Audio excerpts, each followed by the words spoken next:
Hi friends, welcome back to my channel Bag Borrow Brew. I'm Arya Roy. I'm an assistant brand manager at L'Oreal India, and on this channel I share experience starting with my MBA to post MBA career and a lot of things that I like and love in between, ranging from travel to cold brew. In today's video, I'm going to be sharing an experience of one of my friends who recently took up the GMAT online test. So basically it's an interview video, and I hope you enjoy this video and find it to be informative.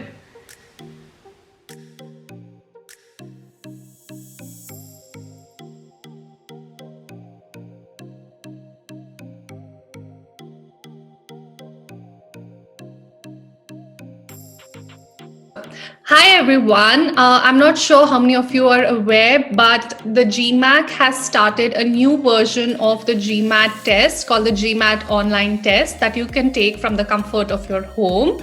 This is basically an initiative that they started given the whole COVID-19 situation, safety concerns, and of course that they were operating the regular test across only a few selected test centers and selected cities.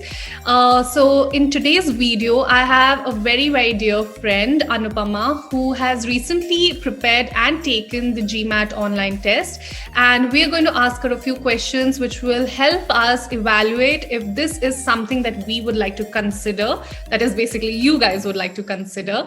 So hi Anupama, welcome to this interview come video. Thank you for being on this and sharing your experience on the GMAT online test. Hi Arya, I'm so glad to be here. Thanks for inviting me. Okay, so let's get started with just setting some context for the viewers.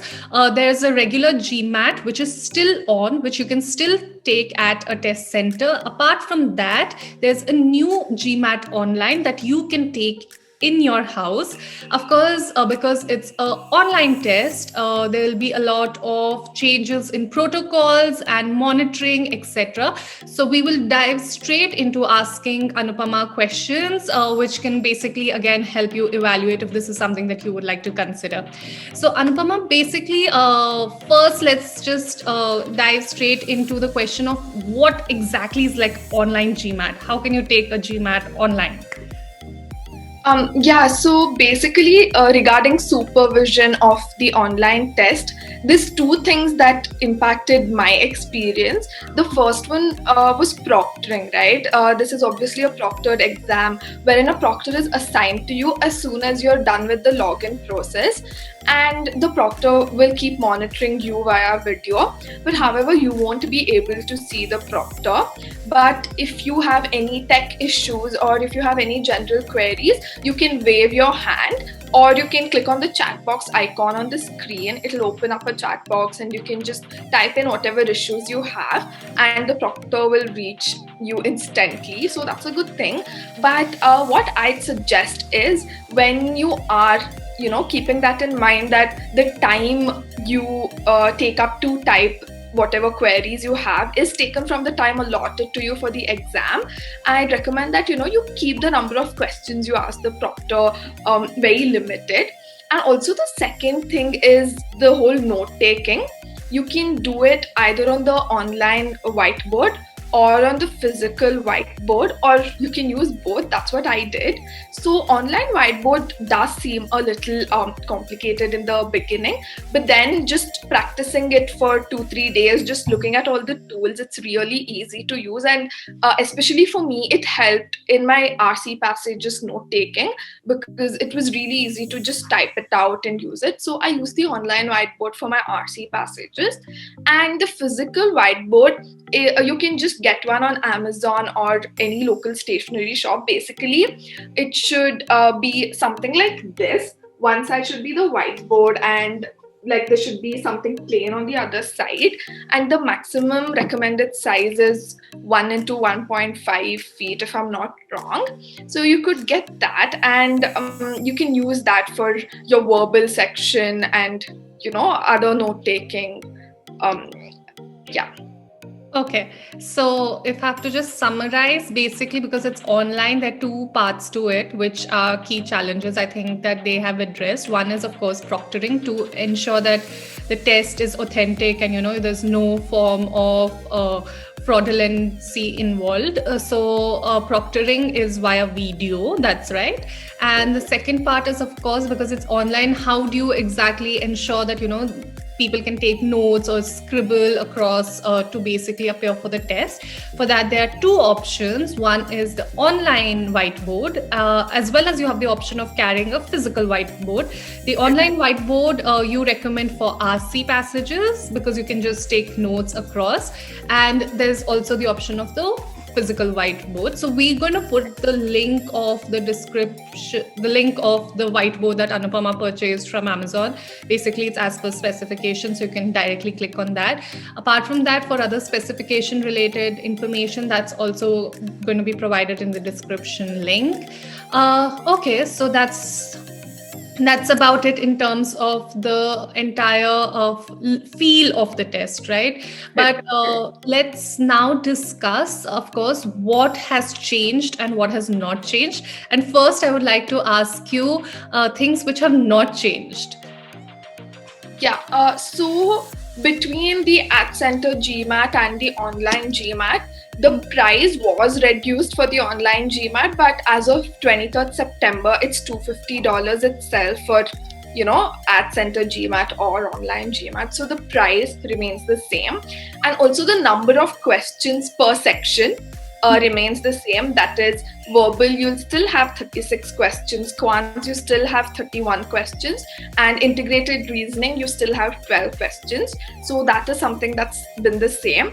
Also, the duration allocated to each section is also the same. You'll have 62 minutes for quant, 65 minutes for verbal, and 30 minutes for integrated reasoning. So yeah, that's again remained the same. Oh, so good to know is price, the number of questions per section, and the time allocated. So there's no difference in that. So people who are prepping for the online GMAT or are even going to consider it. So basically, whatever you've been prepping in terms of, your timing or your duration, I think you don't have anything to worry about. It's basically the same that you would take at a physical test center. Right. So now, of course, addressing the big question, which is what has changed then? What is new in this online GMAT test? Yeah, so the first and foremost thing is that there is no AWA section for the online GMAT. They have scrapped that. I was a little concerned about it, like in case if colleges are going to ask about it. But then I personally mailed a few adcoms and they were okay with it. They said, the same competencies will be tested in our essays. So that's a big relief as well, because you won't, that mental fatigue of 30 minutes writing an essay won't be there. So that really helped. And the second thing is, in online GMAT, you cannot choose the order of the sections. Whereas in AdCenter GMAT, you have the freedom to choose between the order. You can either choose AWA IR, then quants verbal, or quants verbal, then AWA IR, or verbal quants and then AWA IR. But in online GMAT, it's fixed. That is, quants come first and then verbal, then IR. So the order is fixed and you can't really do anything about it. And the third major factor is the break allocated. AdCenter GMAT gives you an 8-minute break each between sections. So I think that might be of help if, you easily get tired and you can't move on to the next section without just taking like some time. But online GMAT does provide you a break of 5 minutes, but that is after your quants and verbal. Before your IR, you can choose to take the 5-minute break. So these three things are what has changed from the online from the center GMAT to the online GMAT. Okay, so that is in a way kind of like a big change. I think the AWA section itself, right? Just letting it go, that would be like a big factor. But I think it also has helped because then, you can focus on the most important key sections, right? Because AWA writing skills are always also can be judged via your essays and all the SOPs that you submit. So fair enough, and I think that's why perhaps AdCom members also said that it's not a big factor for them. uh, so if I understand, AWA gets scrapped off. The sequencing is fixed, Yeah. and that is Cont, Verbal, and IR. And the break is only one break, which is directly after your Cont and Verbal, which is just a 5-minute break, as opposed to 8 minutes, which you could take otherwise at a physical test center between each of the sections. So yeah, so that's those are major changes that I got from your answer. Moving on to, I think the other pertinent question is, why did you choose to take the online GMAT? So what were the factors that you considered when you decided to take this? Yeah, so for me, the first main factor was about the safety. Given the current situation, I wasn't sure how safe it would be to go to the test center physically and then take up the exam. And also, the second factor was that the GMAT center in my city is not functional as of now because of the COVID situation, and I would have had to travel to another city, and I really didn't want to do that since it would contribute to my mental fatigue and I wouldn't be as active. So, and since online GMAT was available, I was looking forward to taking it. It was a good option for me to try this out instead of waiting for the center to open or traveling. So these were pretty much the factors that influenced me to take up the online GMAT. Okay, I think fair enough points. And I think given the whole COVID-19 situation, safety is such a big concern for a lot of us. And if you have to travel to a different city altogether to take the test, I think you rather take it from the comfort of your home and just, get used to the new format slightly, right? Just work towards that. So I think that is a very important consideration point for a lot of people, and it must be rightly so. So, okay, now moving on to, I just wanted to understand, what was your overall experience? How was it? Are there any tips and tricks that you would like to give our viewers to, make their decision better? Yeah. Yeah, so actually I was a little concerned about the whole online experience. I didn't know how it would work, but the overall experience was a lot smoother than I expected. Right from the login process to the conducting of the exam, it was very smooth. If I have to tell you some tips, I think I can give you some pointers that would have helped me before I gave my exam. So the first thing is the login procedure itself, where you'll have to produce any government ID for verification, preferably your passport. If not, they even accept driver's license and Aadhaar card. But the photograph on that has to be very clear, and also the name has to match with the name in your GMAT profile. If not, the exam can be terminated right then and there. So that's one thing that you should keep in mind. Also, on the exam day, you'll be required to send a picture of your workstation, that is your room, in all 4 directions. So they basically give you a link. You can use your mobile phone to feed in that link and use your phone camera to take pictures in all 4 directions and upload. After that, they will check for legitimacy and then let you take the exam. You can even do that with your laptop web camera itself, but it's really convenient to do it with your phone. But however, you can't keep the phone within arm's reach once the exam starts. So as soon as you finish taking up the pictures, I recommend that you keep it somewhere outside your room and then you start with your exam. And there are few expectations that the GMAT Online expects you to. So one thing that actually, which I felt was while proctoring. So I have a tendency to read the questions. So I keep mumbling, but that is not allowed. Yeah. So, and you can't wear any headgear or any hairband. So you just have to be a little cautious of that. The proctor might warn you once, and if you continue to do so, the exam might even be terminated. And the second thing is you have to be in the frame all the time. You can't, once the exam starts, right after the login procedure, actually, you have to be in the frame all the time. So that is one more thing that you have to keep in mind. So I really suggest that you take all 6 mocks given by the GMAT in the workstation that you're going to be doing it on the exam day, so you get a feel of it and you can practice all of this, and you can, just consciously make sure you're not mumbling or going out of the frame. Also your seating, if you need a pillow for your backrest and all of that, you can just make sure of all that during all your 6 practice exams.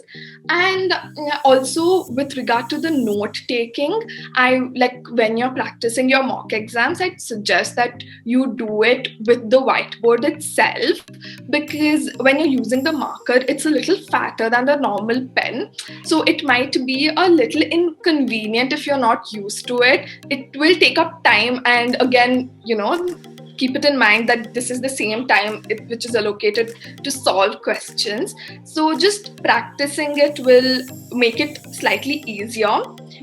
So just use the whiteboard during your mocks as well for note taking, and yeah, I think you'll be good to go. Okay, I think that was a very, very good tip, Anu. Especially, I think whiteboard, because that is going to be in terms of, just how you practice to take the test. On a paper versus a whiteboard is going to be such a different experience. So I think for all the viewers, one very important tip that Anu has given out here is to simulate the real online test conditions. So though you are taking mocks, do practice the mocks with a whiteboard if you are considering to take the online GMAT, because as she mentioned, the pen tip size is different, so the amount that you can capture in one round of the whiteboard itself would be very different from what you can fill up on a sheet, right, with a thin tip pen. So it's very important to simulate exact test conditions and practice your mocks on that. So how many mocks did you take, Anu, with the new test format? So before I gave my attempt, I took all the 6 mocks that are given out by GMAT. The first 2, as you know, are free. The 4 you have to buy, but I really feel that it is totally worth it, because you get the whole sense of the exam, because it's again at your home. It'll be 99% similar to the real online exam that you're going to be taking, so it'll be really helpful. There's also the feature of online board for your mocks, so you can even use those tools and just make sure that you're familiar with all of it. So I think 6 mocks should do good, right? So even for the online GMAT, it's just recommended that just take the mocks, take all the 6 mocks that the official GMAT has to offer. It will just help you prep for the test much better. Okay, because this is going to be taken from the comfort of your home, did you face any tech issues? Are there any tips on the tech aspect that you would like to give the viewers? Yeah, so I was actually really worried about the internet connectivity and all of it. I didn't want the test to pause in the middle. I'm sure even you'll know it's too stressful to undergo that. So basically, there's a systems check provided by GMAT that you can perform once. It'll stimulate the whole login process according to the online GMAT, along with a sample question. So if you go through that and if you're successful in that, then you're good to go. Your laptop is fine. Your internet connectivity is fine. I'm sure Arya can put the link in the description box, right? So you can just click on that link and do a systems check. And the second point is your internet speed has to be a minimum of 1 Mbps. So you can even do a speed test in various points in your room, so that you know where you get the highest speed connectivity. So you can sit there and take the test. These are just 2 things to keep in mind, which I did before I took the online GMAT. Okay. Yeah, fair enough. I think tech issues are major challenges that you need to battle out with any online format of a test, right? True. There is one thing that I remember you mentioning to me when you just had taken the test, and you told me that it was good that you actually took the test. It's got to do with your specs. So anybody who puts on Yeah. specs, there was this very important tip that you had told me, and I would like you to share it with the viewers. So with regard to the Ad Center GMAT, the only caveat here is that you have to wear a mask throughout the exam, that is 3+ hours. And when you wear a mask, first of all, it's uncomfortable.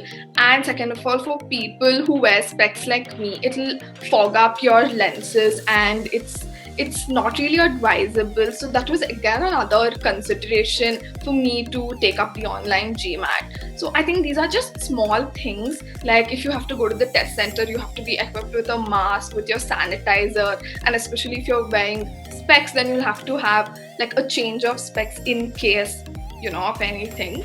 So it's really convenient if it's at home, because you know your environment, you've practiced in this environment, it's your computer or laptop. So it's really convenient to take up the online GMAT.